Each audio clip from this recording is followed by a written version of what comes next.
인사드리겠습니다.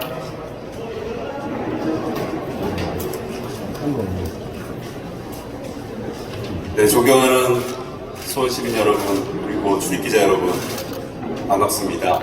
그리고 감사합니다. 우리가 충분히 모실 거라 생각했는데 저희가 굉장히 부족군요. 네. 국내시장 이재준 다시 한번 인사드리겠습니다. 지난주 목요일 날 우리 수원 컨벤션에서 자원해수시설에 관련한 브리핑을 할 때도 많이 찾아주셨는데요. 오늘도 바쁜 시간을 쪼개서 여러분 함께 해주신 여러분께 진심으로 감사드립니다. 오늘은 굉장히 의미 있는 날입니다. 제가 민선 8기 수원 특례시장으로 취임한 지 이제 100여일을 앞두고 있습니다. 민선 8기 비전 선포식을 앞두고 그동안의 소회와 또 민선 8기 수원 특례시가 나아갈 방향 그리고 저희 시정 철학을 이렇게 말씀드리려고 합니다. 여러분, 지난 6월 말 집중적인 폭우를 기억하시나요? 취임 이틀 전부터 수원시에 폭우가 많이 쏟아졌습니다. 폭우로 고동동의 한 연립주택이 옹벽이 붕괴하는 그런 사고가 발생해서 주민들이 긴급 대피했었습니다. 시민들이 제로 고통을 받고 있는데 취임식을 열 수가 없었습니다. 재난은 누구에나 똑같이 닥쳐오는 게 아닙니다. 서민에게 더 가혹하게 다가옵니다. 주로 서민들이 거주하는 지역의 침수 발생에 피해가 많이 발생했습니다. 힘겹게 살아가는 그분들에게 비 피해까지 집중되는 현실이 너무나 안타까웠습니다. 신속하게 피해 복구를 하고 상습 침수 지역에 대한 재발 방지 대책도 수립해 시행했지만 8월 초에 또 한 번의 폭우가 내려졌습니다. 반지하에 사시는 200여 가구가 침수 피해를 받습니다. 침수 피해 주민들이 하루라도 빨리 집으로 돌아올 수 있는 방법을 다각도로 고민했습니다. 집수리 단체에게 도움을 요청했고 10개의 봉사 단체가 흔쾌히 수락을 해주셨습니다. 봉사자들과 또 수원시 직원, 또 도시재단의 직원들이 3주 동안 물에 젖은 벽지와 장판을 걷어내고 곰팡이를 긁어내서 도배장판을 시공했습니다. 8월 중순 봉사활동 현장을 찾아갔는데요. 무더위 속에서 불평 한마디 없이 어려움에 처한 이웃을 위해 봉사하는 모습을 보고 그저 감사합니다라는 말밖에 할 수가 없었습니다. 취임 후에 두 번째 수해를 겪으면서 저는 공동체의 힘을 느꼈습니다. 수많은 단체와 기업, 시민들이 폭우 피해 시민을 위해 써달라고 수원시에 후원금을 많이 내주셨습니다. 8월 말까지 거의 매일같이 주셨습니다. 이웃이 따뜻한 관심 덕분에 수해 주민들은 아마 힘을 낼 수 있을 거라고 여겨집니다. 어려움이 겪는 이웃을 후원해 주신 모든 분들께 이 자리를 빌어서 다시 한번 감사드립니다. 선거 기간부터 지금까지 수많은 시민들을 만나면서 늘 드렸던 말씀이 있습니다. 저희 시정 철학은 시민의 손으로 도시를 만든다 입니다. 그리고 민선 8기 시정의 핵심은 협치와 참여가 될 것이라고 약속드렸습니다. 모든 시민의 의견을 시정에 반영한다는 것이 결코 쉬운 일은 아닙니다. 그런데 제2부시장으로 재임할 당시에 수원시의 대표적인 거버넌스 기구인 도시정책 시민계획단을 만든 경험이 있습니다. 도시정책 시민계획단은 그 정책의 우수성이 인정돼서 국정교과서 4학년 교과서에 지금도 수록되어 있습니다. 이같이 저는 집단지성의 힘을 믿습니다. 집단지성을 바탕으로 정책 방향을 결정하고 추진하면 정책의 효과가 더 커지고 단단해집니다. 시민참여로 시정을 이끌어가는 과정이 쉽지 않고 갈등도 많이 발생하지만 더 좋은 민주주의를 위해서 꿋꿋하게 추진해 나가겠습니다.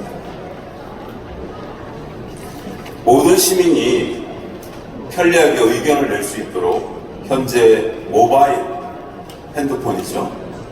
모바일에 기반한 직종민주주의 플랫폼인 누구나 시장을 제작하고 준비하고 있습니다. 아마 내년 3월, 4월 이내 선을 볼 수 있습니다. 시민들이 스마트폰을 활용해서 자유롭게 정보 전달을 받고 시정의 의견도 내고 급기야는 시정의 토론, 결정도 하는 투표도 할 수 있습니다. 시민들의 소중한 의견을 존중하고 정책을 펼쳐나가겠습니다. 첨예한 갈등이 있는 사안은 공론화로 해결책을 찾겠습니다. 지난주 목요일 날 자원회수 시설 운영 방향을 기자회견에서 발표했습니다.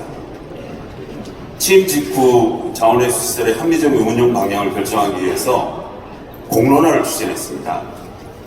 영통주민 경청회 두 차례의 공론화 수기 토론을 거치면서 시민들의 의견을 들었고 정책 방향을 결정했습니다. 앞으로도 갈등이 발생하는 사안에 대해서는 공론화를 거쳐서 시민들의 목소리를 듣고 그 해결책을 찾아가겠습니다. 민선 8기는 시민 참여의 새 역사를 이루는 시기가 될 것입니다.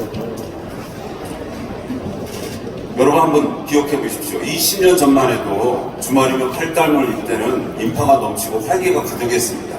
다 기억하시죠? 회사원들 월급날이면 거리가 미어터질 지경이었습니다. 젊음의 거리였던 그 로데오, 남문 로데오 거리는 주말과 평일 할 것 없이 사람들로 북적였고 지금은 사라진 중앙극장 앞에는 누구나 만나는 대표적인 만남의 장소였습니다. 하지만 기업이 하나둘 이렇게 떠나가고 질 좋은 일자리가 감소하고 소비가 줄어들면서 지금 보시다시피 팔달문 일대는 활기가 완전히 떨어졌습니다. 영통과 광교 신도시 때문에 도심이 분산되긴 했지만 지난 20년 동안 수원시 인구가 거의 30만이 넘게 늘었지만 최고의 상권이었던 팔달문 1호는 빠른 속도로 쇠퇴하기 왜 쇠퇴했을까요? 돈 쓰는 사람이 줄어든 게 주요 원인입니다. 돈을 쓰는 사람들이 다 지방으로 이전한 것입니다. 기업이 이전했기 때문입니다. 저는 지난 선거에서 대기업, 첨단기업 유치를 가장 핵심 공약으로 내걸었습니다. 취임사에서 수원의 기업을 가장 많이 성장시킨 시장, 그렇게 기억되고 싶습니다 라고 말씀을 드렸습니다. 기업의 유치와 지원에 제가 가진 모든 역량을 쏟아서 기업 유치를 하겠다라고 시민들께 약속드렸습니다. 취임 후의 1호 결제는 ST바이오센스 본사 및 연구소 이전 투자 협약이었습니다. 취임 이래 관내 기업으로서 ST바이오센스와 투자 협약을 체결했습니다. 또 얼마 전에는 대기업과 첨단기업 유치 실현을 위한 구체적인 기업 유치 지원 전략을 발표했습니다. 보다 상세한 내용은 잠시 후에 비전 선포식에서 소개하겠습니다. 대기업과 첨단기업을 유치하면 세수가 늘어날 뿐만 아니라 일자리도 풍부해집니다. 자연스럽게 소비도 증가해서 지역 경제에 활기가 듭니다. 전통시장, 골목시장, 상권이 살아납니다. 기업 유치는 가장 효과적이고 직접적인 지역 성장의 동력이 될 것입니다.